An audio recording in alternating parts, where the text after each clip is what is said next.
Michael Shank joins us now. He's Vice President of US Operations at the Institute for Economics and Peace, a research institute that focuses on the economic benefits of peace. So is that the point then? This is a non-binding symbolic resolution and none of these conditions are likely to end up in any future agreement?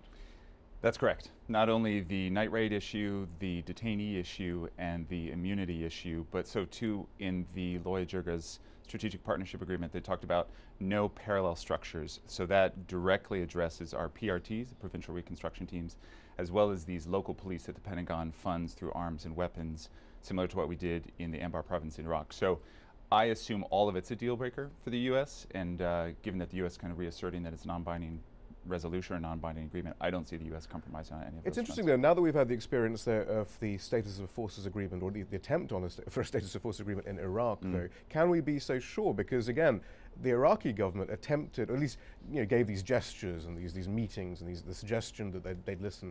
But in the end though, the Iraqi government and the US government's best laid plans for a US presence didn't work because there was so much opposition. Why not the same thing happen in Afghanistan?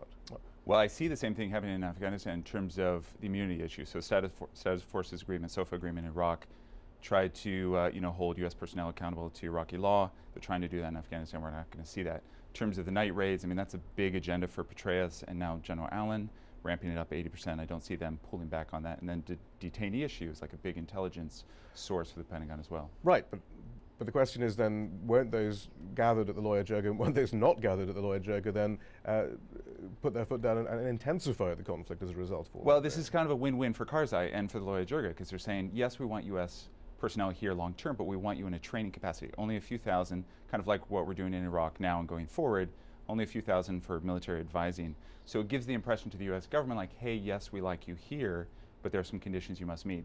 It also sets up the pretext for great kind of national disagreement if the 2,000 represented, who are ostensibly supposed to represent the entire country, are saying, okay, we're fine with you here in an advisory capacity, provided you do this, this, this, and this. It puts the Pentagon in a very tricky position. What about disagreement and reaction in the United States, not only in the context of the deficit, but also in the context of the discussion of what the US is actually doing there and whether they're just stoking the insurgency by their presence?